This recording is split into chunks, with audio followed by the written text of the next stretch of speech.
धर्म शब्द का मतलब क्या होता है? कैमरास ऑफ हो गए हैं फिर से। ओके, राधिका राइट, धर्म मीन्स ब्यूटी। विभूति आप कुछ कह रहे हैं?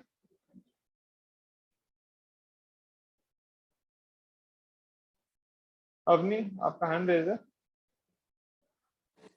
यस प्रभु जी, ये केक कट करना तो वेस्टर्न कल्चर है, सो हम लाइक जन्माष्टमी में हम ऐसे क्यों करते हैं?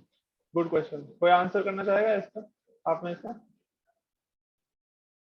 केक कटिंग तो वेस्टर्न कल्चर है, I am following western culture वो है।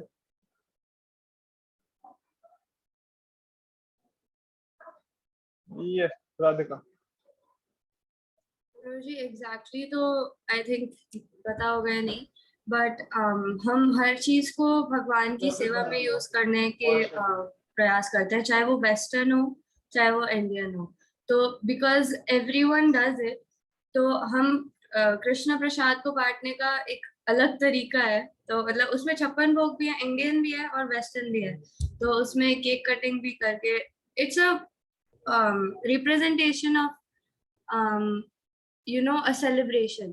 तो उसमें चाहे वो वेस्टर्न ही हो, लेकिन we are making it in lord service ना, तो then it's spiritualised.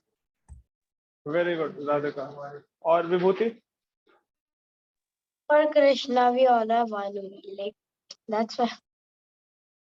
Very good. तो शॉर्ट एंड प्रिसाइज, तो कृष्ण वाला बन फास्ट।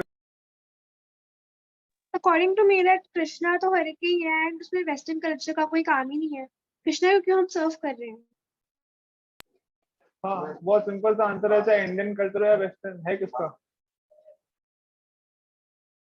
है, क्योंकि तो भगवान से है ना सब कुछ, भगवान का है ना, तो how does it matter. Idea is कि जो भी है the best should be offered to Krishna. जो भी भगवान की सेवा में लगा सकते हैं उसको लगाना चाहिए। तो उसमें हम अगर डिफरेंशिएट कर रहे हैं ईस्टर्न वेस्टर्न नॉर्दर्न सदर्न के ऊपर, तो हम गलत कर रहे हैं। जो उस कल्चर में बेस्ट है उसको भगवान के सेवा में लगाइए। तो ऐसा है क्या मतलब जो भगवान है वो सिर्फ इंडिया के ही है, ईस्टर्न कल्चर के हैं? जो वेस्टर्न है उनके भगवान नहीं है, या उनके भगवान जीसस क्राइस्ट है, तो उनको लगाना चाहिए, हमको नहीं लगाना चाहिए। कृष्णा इज वन, सब उनके ही है, तो इसलिए we should do it that way. ठीक है।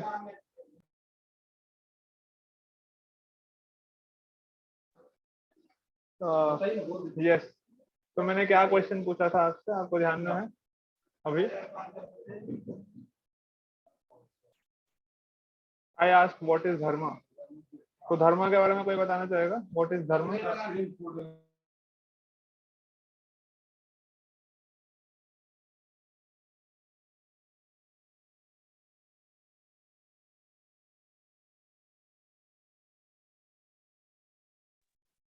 यस अनूप।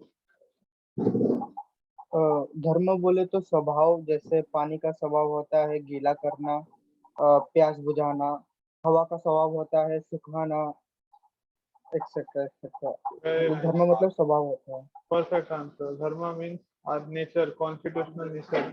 तो हमारा नेचर क्या है उस पर डिपेंड करता है हमारा नेचर कैसे होना चाहिए। तो वैसे जैसे अलग अलग लोगों का मतलब अलग अलग, जैसे चीनी का जो नेचर है दैट इज मिठास देना। जैसे आपने कोई ब्राउन शुगर खाई है? ब्राउन शुगर मीठी होती है या कड़वी होती है? रिफाइंड, जो बहुत रिफाइंड होती है वो मीठी होती है, जैसे ब्राउन शुगर जो है ना वो इनिशियली जो है ना वो कड़वी होती है। तो मैंने फर्स्ट एट ब्राउन शुगर, ये चीनी, चीनी तो मीठी होती है तो कड़वी है, घटती तो हो नहीं सकती चीनी। सिमिलरली नमक है, नमक का स्वभाव है तो विद सॉल्टीनेस। वो चीज उसमें से अगर हटा दिया जाएगा तो उसका आइडेंटिटी चेंज हो जाएगा, है ना। सिमिलरली जैसे पानी है, तो पानी का जो नेचर है दैट इज वेट, वेटनेस। अगर वो निकाल दिया जाएगा उससे, तो either it will become gas और it will become solid ice, वो पानी नहीं रहेगा फिर से। तो सबका नेचर है, जैसे हमारा नेचर है as living entities. What is our nature, आपको पता है? What is the nature of us living entities? एक ऐसी चीज जो कॉमन है सबके अंदर।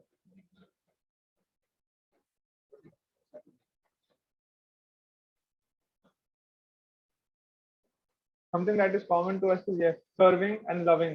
we need someone who we can love and we can serve. बहुत सारे लोग हैं जिनको हम लव करते हैं, हम सर्व करते हैं ना. We have our friends, we have our parents. हम टीचर्स को भी सर्व करते हैं होमवर्क के through. As citizens we are serving the country tax देकर या रूल्स फॉलो करके. ट्रैफिक पुलिस सबको हम सर्व कर रहे हैं, गवर्नमेंट को. तो we are serving that way, सब हम कर रहे हैं. बट जो बेस्ट पर्सन है जिनको हम सर्व कर सकते हैं, जिनसे हमको सेटिस्फैक्शन मिलेगा लाइफ में, that is Krishna himself. So that is what we do in Janmashtami. हम जो अपने ये स्पिरिट ऑफ सर्विस और लव है उसको चैनलाइज कर सकते हैं भगवान के लिए. ठीक है, मैं जस्ट आपको ये बता रहा था कि why we should serve. So we'll just quickly touch to this chapter. Yes. Sorry. So we are discussing this scientific basis of Vedic culture, और उसमें हम आज will discuss about farming. How important farming is. No, मैंने आपको बताया था, अगर आपको ध्यान में हो रिडिस्कवरिंग वाले कोर्स के अंदर, कि एंगस मैडिसन करके एक ब्रिटिश इकोनॉमिस्ट हैं जिन्होंने एक बुक लिखा है वर्ल्ड इकोनॉमी करके. हिस्टोरिकल स्टैटिस्टिक्स दिए हैं उन्होंने फ्रॉम 180 to 2000 AD, एंड उसके अंदर he is telling that 1500 AD तक India accounted for more than 1/4 of GDP. आप याद है, आपको मैंने बताया था ये चीज. मतलब इंडिया इतना अमीर था कि दुनिया का 1/4 प्रोडक्ट, हर 1/4 प्रोडक्ट, हर 4 में से 1 प्रोडक्ट जो दुनिया में होता था वो इंडिया में बनता था. But India was majorly a farming country. सबके अपने अपने फार्म्स होते थे. अगर आप अपना फैमिली ट्रेडिशन को एक्सप्लोर करोगे ना, अपने एंसेस्टर्स पे जाओगे, तो आप यही पाएंगे कि दादा थे या परदादा थे, उनके खेत हुआ करते थे, ये सब कुछ था, जमीन थी, या जमीन में खेती होती थी. India was farming country. हम इसको इकोनॉमिक्स में बोलते हैं agrarian economy, AGRARIN, agrarian economy. हम इसको इकोनॉमिक्स में पढ़ते हैं. बट क्या हुआ, बहुत सारे फार्म्स को और उसको ना इंडस्ट्रियल फैक्ट्रीज के अंदर, हाउसेस के अंदर बना दिया गया, और जो फार्म था उसको क्रॉप ग्रो करने के लिए यूज करा ही नहीं जाता. इसलिए इंडिया में भी फूड शॉर्टेज हो गया. आप सोचिए, in such a huge country as India, जहाँ पे हम 6th-7th क्लास में ज्योग्राफी में पढ़ते हैं ना कि गैंजेस की वजह से गैंजेटिक प्लेन्स हैं इंडिया में. प्लेन्स हैं इंडिया में, सब तरह के लैंडफॉर्म्स है. वहाँ पे प्लाटो भी है, वहाँ पे हिल्स भी हैं, यहाँ पे प्लेन्स भी हैं, यहाँ पे कोस्टल जोन्स भी हैं. तो इतना परफेक्ट कंट्री जो भगवान ने बनाया, उसमें भी फूड शॉर्टेज हो गया, बिकॉज हमने जो ये फार्मिंग था उसको छोड़ दिया. और ऐसा नहीं कि फार्म बहुत ही फार फेस्ड आइडिया था. फार्म जो था, मतलब it was there in every house. हर एक हाउस के अंदर छोटा सा गार्डन होता था. आंगन, जो हम बात करते हैं, आंगन होता था, और एक गार्डन होता था जहाँ पे सबके अपने अपने वो होते थे. इवन सब्जियां उगा लिया करते थे, फ्लावर्स भी होते थे. आपको भगवान को फ्लावर ऑफर करना है, अपने गार्डन से फ्लावर तोड़ के लाए, भगवान को ऑफर किया फ्लावर. सब कुछ उगाया जाता था. सीरियल्स था, दाल था, मिक्स्ड क्रॉपिंग था, सब कुछ. तो एक व्यक्ति है, तो छोड़िए, दिस इज समथिंग हम बाद में डिस्कस करेंगे. बट मिक्स्ड क्रॉपिंग होता था. तो दाल के सीरियल्स के साथ साथ जो है, या तो ग्राम्स उगाए जाते थे, दाल उगाई जाती थी. मिक्स्ड क्रॉपिंग का कॉन्सेप्ट, ये सब बहुत पहले से इंडिया में फॉलो हो रहा था. और जो भी यूज होता था उसको स्टॉक कर लिया जाता था, और बाकी जो है उसको बार्टर सिस्टम से एक्सचेंज कर लिया जाता था. तो पहले जो है ना, धान यानी कि ग्रेन्स यूज की जाती थी, करेंसी की जगह पर ग्रेन्स यूज होती थी वो करने के लिए. इसलिए आपने देखा होगा, नहीं देखा हो तो जाके देखिएगा. अगर आप में से किसी को इसका वो मिलता है ना फोटो, आप इसको शेयर कीजिएगा. अभी जो पुराने समय का वो आता था ना सिक्का, 1 या 2 रुपए का, उसके ऊपर आप देखेंगे कि ग्रेन्स का वो बना होता था. एक क्रॉप सा बना होता था इनिशियली उसके ऊपर. तो मुझे वीट बनी होती वीट बनी होती थी उसके ऊपर. पुराने सिक्के आप देखेंगे 1 या 2 रुपए के उस समय पे. तो उस समय पे बार्टर सिस्टम था, तो पैसे में तो मतलब पैसों की जगह आप ग्रेन यूज करके you could do that, barter system, आप खरीद सकते थे उससे चीजें। आई वॉज रीडिंग दिस जो कि आज के समय पे कुछ भी नहीं मिलता है, इससे ठेंगा बना होता है, जैसे थम्स अप, उससे 1-2 रुपए में कुछ भी नहीं मिलता आज के समय पे, but that is true, reality है, बना होता था उससे ग्रेन्स यूज। तो there was this person Albert Harvard, और एल्बर्ट हार्वर्ड जो है वो आए थे लंदन से इंडियन फार्मिंग सिस्टम को स्टडी करने के लिए, और उसके बाद उन्होंने बुक लिखा जो वर्ल्ड फेमस हो गया। He develop this indoor method of composting, और वो उसके बाद यूएस में और लंदन के अंदर बहुत बड़े इंस्टीट्यूट्स हैं जहां पे जाके आज इंडियंस सीखते हैं उनसे, बट वो व्यक्ति यहाँ से सीख के गया था और ये चीज पता नहीं है लोगों को। मैं आपको बताया था ना last time, this U turn model, कैसे जो ओरिजिनल सोर्स है उसको ट्रैश कर दिया जाता है, आइडिया को वेस्टर्नाइज कर दिया जाता है, और ऐसे करके हमको क्रेडिट नहीं मिलता। तो लोग आते थे इंडिया में सीखने के लिए सब कुछ, है ना। मैं I show you one graph जो आपको थोड़ा सा और क्लैरिटी देगा इसके बारे में। जो ग्लोबल लैंड यूज है देखिए, अर्थ जो है, अर्थ में 71% ओशन है और 27%, 29% या 27% इज लैंड, है ना। ये सब हमने पढ़ा है। 70-75% of earth is ocean, we have read this. उसमें से जो 71% लैंड है वो हैबिटेबल लैंड है, मतलब वहां पे रहा जा सकता है। 10% जो है ग्लेशियर्स हैं और 19% जो है बैरन लैंड है। जो 71%, 29% लैंड है टोटल, उसमें से 71% जो हैबिटेबल लैंड है उसमें से 50% is used for agriculture, 37% is used for covered by forest, जो अभी कम हो रहा है धीरे धीरे करके, जैसे हमने डिस्कस किया था। एंड 11-12% में है श्रब्स हैं, हर्ब्स हैं, या फिर वो सब चीजें हैं जो हैबिटेबल लैंड है उसमें से, ठीक है। अभी जो 50% एग्रीकल्चर में यूज होता है उसमें से आप देखिए 77% जो लैंड है it is used for life stock grazing, मतलब वहां पे जानवर रहेंगे और घास वगैरह उगेगी, जानवर घास को खाएंगे और बाद में आदमी जानवर को खाएंगे। 77% ऑफ लैंड, सोचिए 50% ऑफ लैंड जिसपे एग्रीकल्चर हो सकता है उसका 77% सिर्फ किसी पर्पज के लिए यूज हो रहा है। अगर हम इसका 20% भी दे देंगे तो आपको लगता है फूड शॉर्टेज होगा दुनिया के अंदर, भूखमरी जैसी समस्या होगी इस संसार के अंदर? हम लोग को लगता नहीं इतना डिफिकल्ट इशू है, बिकॉज हम लोग के साथ कभी हुआ नहीं, बट देयर आर पीपल जिनको बहुत इशू था, जिनको एक टाइम खाने को भी नहीं मिलता है सही से। You look about other countries, जो बैकवर्ड कंट्रीज, जिनको थर्ड वर्ल्ड कंट्रीज बोलते हैं, they have this issue। क्यों? Just because of one simple thing. और आपको लगता है जिन लोगों को खाने को नहीं मिलता वो लोग नॉनवेज खाते होंगे? जिन लोगों के पास कुछ खाने को ही नहीं है, नॉनवेज कौन खा रहा है? जो रिच कंट्रीज है, रिच कंट्रीज के लोग आर ईटिंग नॉनवेज, और सारा का सारा लैंड को वो डिस्ट्रॉय कर रहे हैं। 77% of earth land usable land है। अभी देखिए यहाँ पर भी देखिए, उसके अंदर से भी जो 23% लैंड बचा है जो क्रॉप्स के लिए यूज होता है ना, उसके अंदर से भी 82% लैंड यूज होता है प्लांट बेस्ड फूड्स के लिए, और इस 82% लैंड में से भी एक्चुअल में से 63% निकलता है। तो मतलब जो सिचुएशन है वो वर्स है एक्चुअल में। तो कितना सारा जो है बच सकता है अगर प्रॉपर फार्मिंग हो सीरियल्स का। अभी कितना सारा जो उसके अंदर है वो उगाया जाता है, जिसमें टोबैको या फिर और कैश क्रॉप, चाय। आपको लगता है कि अगर टोबैको या टी क्रॉप्स, ऐसे क्रॉप्स नहीं उगाई जाएंगी तो we can survive, we can continue to exist? अगर हम टोबैको और टी जैसे जो क्रॉप्स हैं, कैश क्रॉप्स जिनको बोलते हैं, अगर हम इनको नहीं उगाएंगे तो हम एग्जिस्ट करना कंटिन्यू कर सकते हैं, या हमारे एग्जिस्टेंशियल क्राइसिस हो जाएगा, जीने की समस्या हो जाएगी? ऐसा लगता है आपको होगा?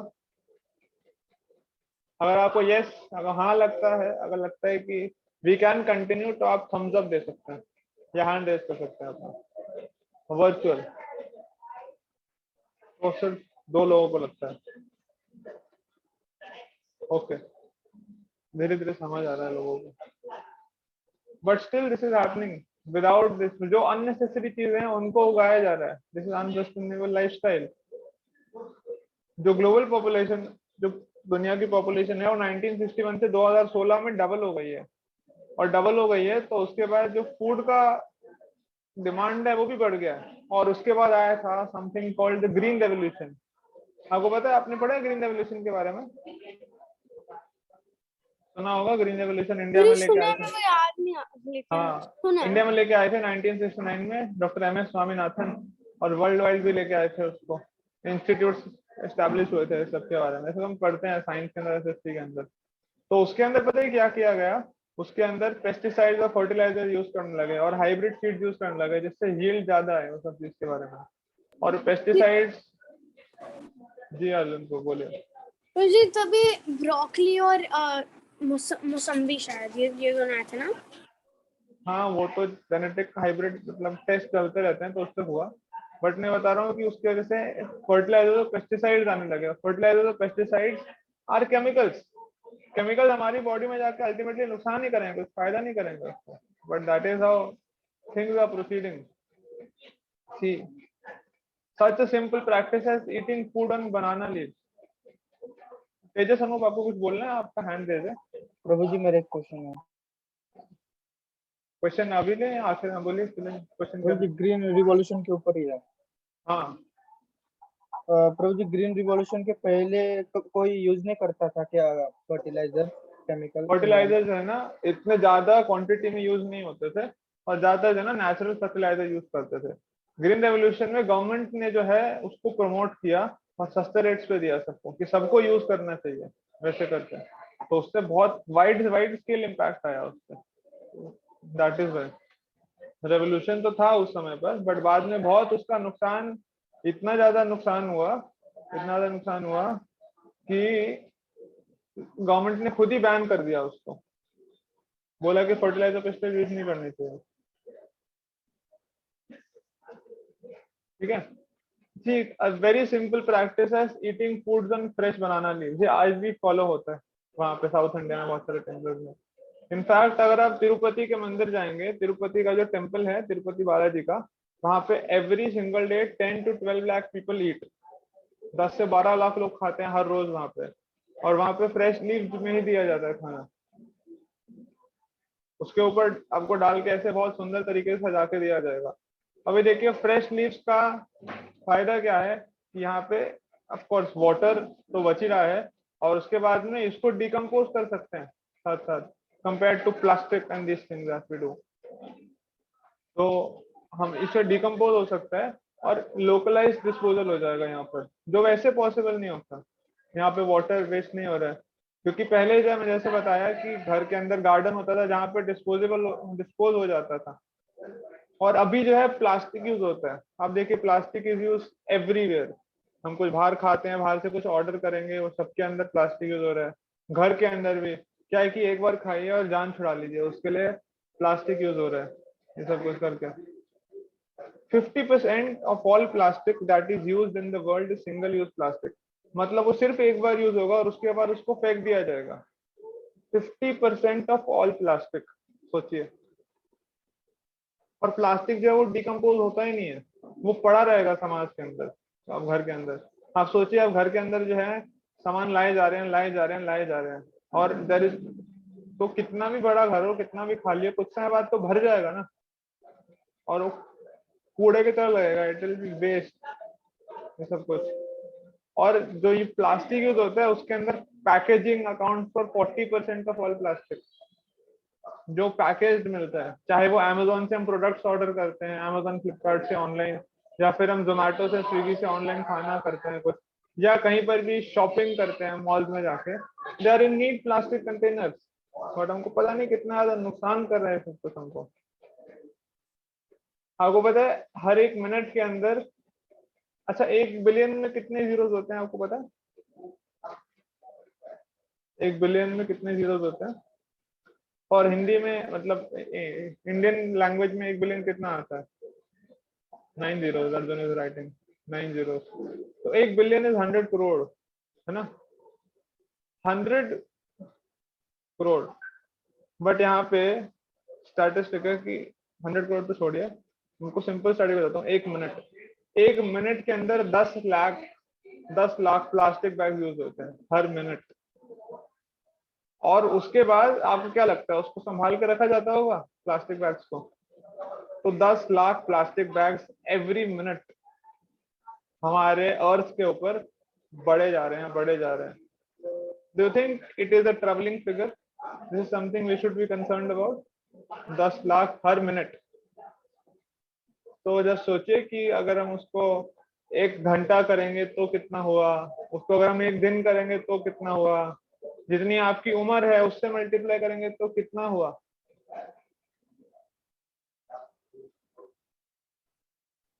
समझ रहे हैं?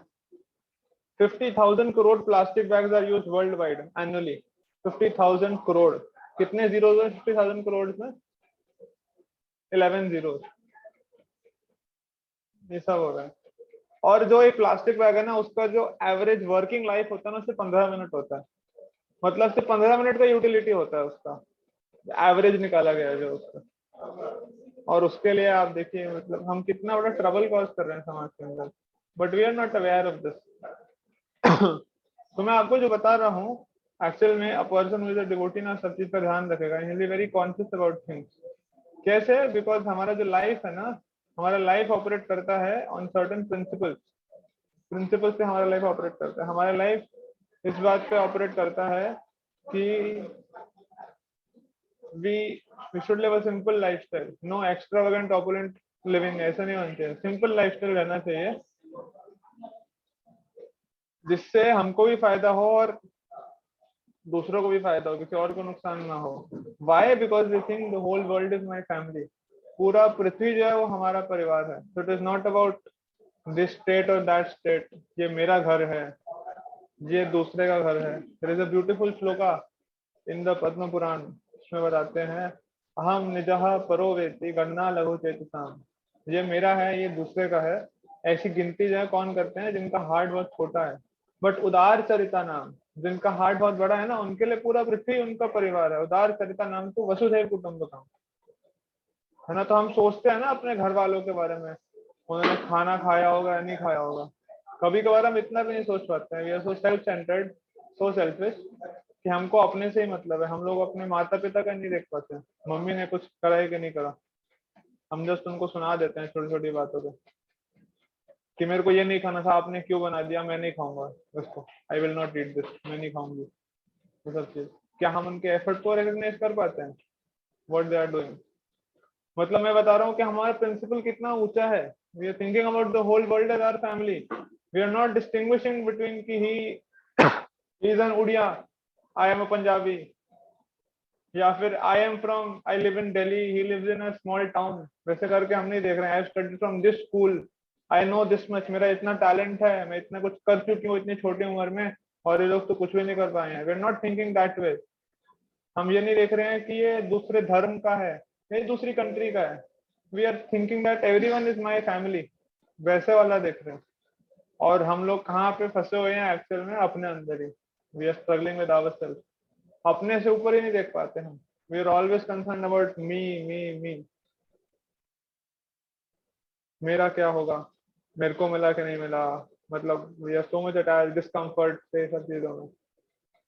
तो we actually have miles to go before we sleep. एक बहुत सुंदर पोएम है रॉबर्ट फ्रॉस्ट की, miles to go before I sleep, है एक्चुअल में, because there is so much to do. Global warming समाज में कितना बड़ा नुकसान कर रहा है, but the first world countries जैसे यूएस हैं, यूके हैं, वो क्या करते हैं? अपने सारा का सारा जो वेस्ट है उसको डंप कर देते हैं थर्ड वर्ल्ड कंट्रीज के अंदर। अफ्रीका की जो गरीब कंट्रीज है उसके अंदर अपने वेस्ट को डंप कर देते हैं, उनके रिवर्स के अंदर। वो चीज इंडिया में आके कूड़ा फेंका जाता है। ये सब चीजें होती है, आपको पता है इसके बारे में? Why? Because the spirit is lacking. Prabhupada ji जो इस्कॉन के फाउंडर आचार्य हैं, वो बोलते थे कि यूनिवर्सल ब्रदरहुड एस्टैब्लिश करने की बात करते हैं यूनाइटेड नेशंस, बट कैसे कर पाएंगे? यूनिवर्सल ब्रदरहुड तो तब होगा ना जब कुछ कॉमन होगा। कुछ कॉमन नहीं तो कैसे होगा? वहां पर कॉमन क्या है? We have this thing common, what? That we are sons of Krishna. Krishna भगवान है, तो बाकी सब, जब एक भगवान है तो बाकी सब कौन हुए? उनके उनके वो हुए, पुत्र हुए या पुत्रियां हुई। तो we are all related as brother and sister that way. तो ये हमारे वेदिक प्रिंसिपल्स हैं। हमारा प्रिंसिपल है कि प्रकृति जो है वो वर्शिपेबल है, क्योंकि प्रकृति डायरेक्टली भगवान उसको सृजन कर रहे हैं। भगवान बोल रहे हैं कि ये सब कुछ जो है मेरे से आ रहा है।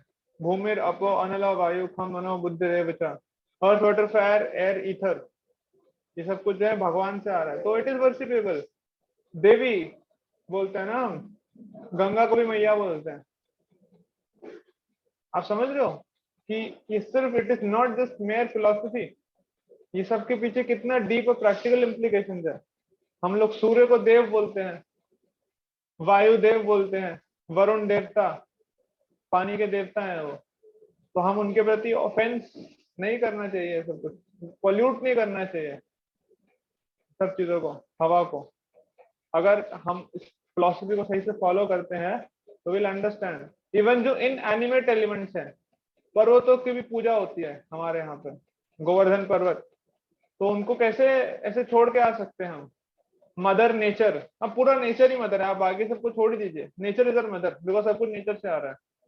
तो जब आपको ये चीज पता है नेचर इज माई मदर, तो नेक्स्ट टाइम क्या आप सोचेंगे नहीं कि आपने जो है लेस का रैपर खाया और उसको फेंकने से पहले वहीं पर, this will make you think ना कि यार मेरे को ऐसे नहीं फेंकना चाहिए।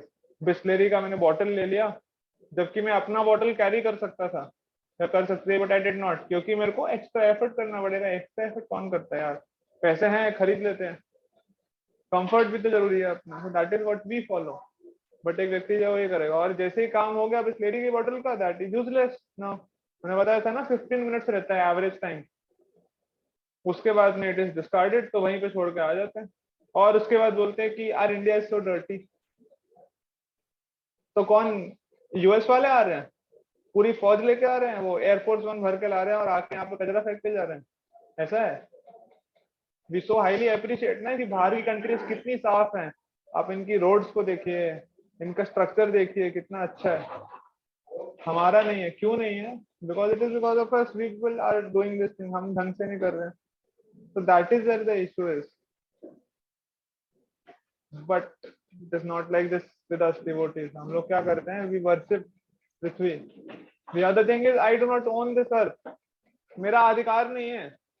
किसका है? भगवान का है। ईशावास्यम इदम सर्वम यत् किंचन जगदाम जगत, पृथ्वी जो है इट इज गॉड्स प्रॉपर्टी, और हम जो है इसमें हमको मिल रहा है तो हम उसको यूज कर रहे हैं, है ना? बट सी द कंडीशन, लोग जो है पृथ्वी को बर्बाद कर दिया है और उसके बाद now they will go on moon, moon पे जाके प्रॉपर्टी खरीदेंगे, फिर उसको बर्बाद करेंगे। कहाँ तक जाएंगे आप? इसके आगे तो जा नहीं पाएंगे, जुपिटर तो जिंदगी में नहीं पहुंच पाएंगे आप कभी। तो वी मस्ट अंडरस्टैंड कि यहीं रहना है हमको, और जब हमको यहीं रहना है तो कुछ तो करना पड़ेगा इसको सुधारने के लिए। कब तक? मतलब we must do something for that, take care करना पड़ेगा उसको। तो अंडरस्टैंडिंग कि अर्थ जो है ये मेरी नहीं है सिर्फ, it is not my property but it is my responsibility. तो ये प्रिंसिपल है जो गवर्न करते हैं।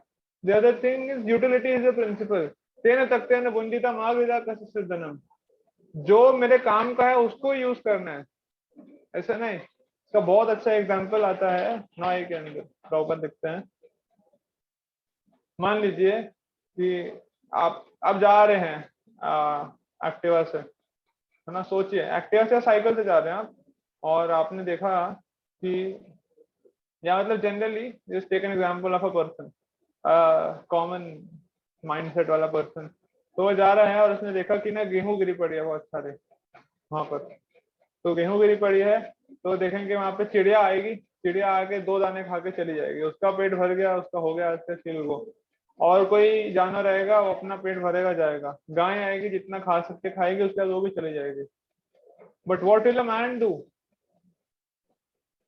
वो पूरे के पूरे कट्टे को उठाएगा, गिरा होगा जैसे तैसे कर उसको घर पे लेके जाएगा कि अरे वाह महीने का जुगाड़ हो गया आपने।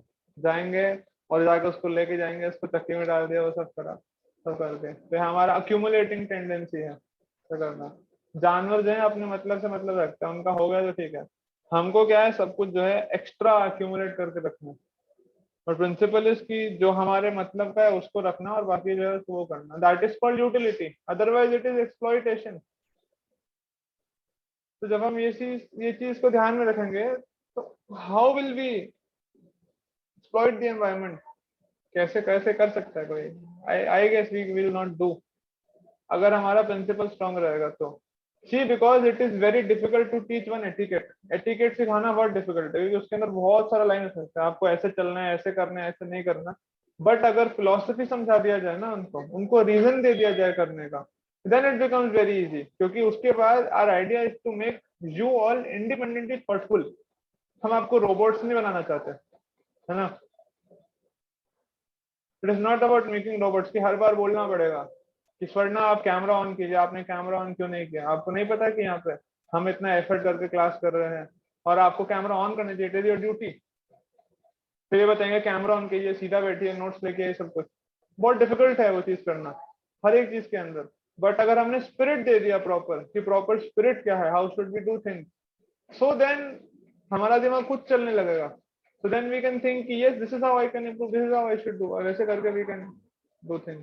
समझ रहे हैं? So therefore हमारे यहाँ पे philosophy पे जोर दिया जाता है, philosophy strong करना।